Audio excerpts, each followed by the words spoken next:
Hi friends, it's Monday and I was going to write, but today I am in Vero Beach, Florida, and I thought I would kind of take the easy way out and I would instead do a video blog. But I am with somebody very, very special, and if you have read the Kindness is Contagious book, or if you've kind of ever been around when I've done a presentation, you have probably heard me talk about my mom. And I want to introduce you to my mom right now. Here she is. Hi. So say hi, Mom. Hi.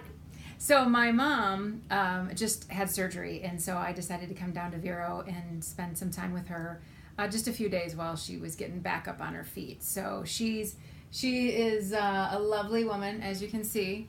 And but I wanted to introduce you to her because, you know, one of the things that I talk about a lot is in telling my story, I talk about the fact that my mom made some decisions that she regrets, right? There were things that happened that you wish that you could take back. And that's really the whole thing, I think, with all of us in our lives. There's always something, at least I haven't met a single person in my life who doesn't have something that they wish that they could take back, or a do-over, right?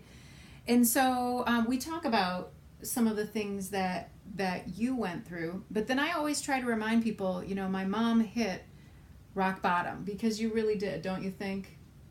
And then after rock bottom, you turned your life around, and in your 50s, you went back and got your master's degree. What'd you do on your 60th birthday? The marathon? Yeah, she ran her first full marathon. Ah! And, you know, how old were you when you bought your own place in Vero Beach and moved from Wisconsin to Vero? 60, close to 68. Yeah. So she sort of retired and moved to Vero, but then you've always had such a big heart for helping people. And so retirement didn't last long down here, did it?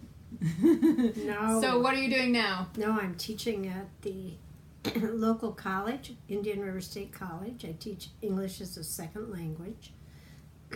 And I have wonderful students learning English, adults learning English, and I teach four days a week, about 20 hours a week.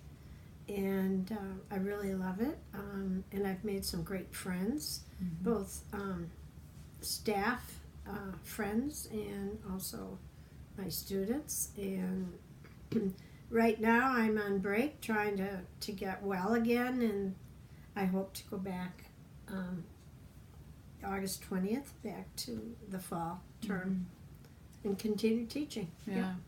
And my mom has always had a heart for people who were maybe in the minority, or maybe felt like they were in the minority, or just, don't you think you've always had a heart for people who maybe this isn't their natural home, that they've had to leave the people they love and kind of set out on an adventure to for whatever reason, for a variety of reasons, right? Those are certainly reasons, but it also, I've always had an interest in other cultures, and that's why I studied French and Spanish, and originally I taught both, and then it kind of gravitated to English as a second language because of that. And had volunteered, even though I might have been doing other I did vocational counseling for the state of Wisconsin, and while I was doing that, I was still volunteering. I had an evening program where I was teaching. Yeah. So my mom was my very first kindness teacher, and teaching me that all people matter, and that's a lesson that is, I think, best taught through example, and you've done an incredible example of that, Mama, so thanks. And so in my speeches I talk about my mom fell in love with a prison inmate, and so when I was in 4th grade, I was a flower girl for the very first time in my mom's prison chapel wedding. And as much as my mom regrets that, and I'm sure you would love to just erase it all and pretend it never happened, you allow me to continue to share that story with people, and where you are now and where I am now. Why? Why do you allow me to share that with people so publicly?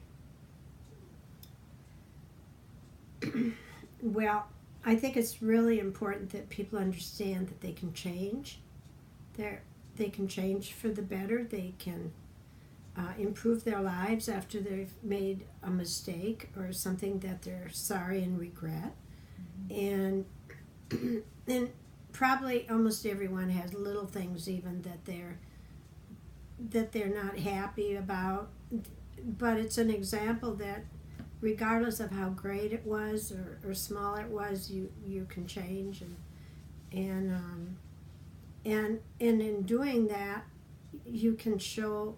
I think the easiest way is to focus on others and caring about others, and that's kind of comes naturally to me in my teaching and with my friends. So, if that helps everyone that's watching this video, if that can help your story and the fact that it's never too late, you can always redirect your life and And that makes me emotional when you say that because I really feel like there's somebody watching who believes that it's too late for them, or it's too late for their child, or it's too late to mend that relationship with the parent, and it's not ever too late. You do the next right thing. You take the next step to put your life where you want it to be, and you get to build it back up. And so for anyone who's out there who feels like, I'm too far gone, I've made too many bad decisions, hey, I've made lots of bad decisions in my life. My mom would say she did too, and we are here to say that there's hope. There's hope. Anything else? No, I think you have to trust and believe, and of course my source is God. Yeah, I can always turn to God. Yeah, and He forgives us fully, 100%, doesn't He? Yeah. All right, love you, Mama. Love you. Bye. Bye-bye.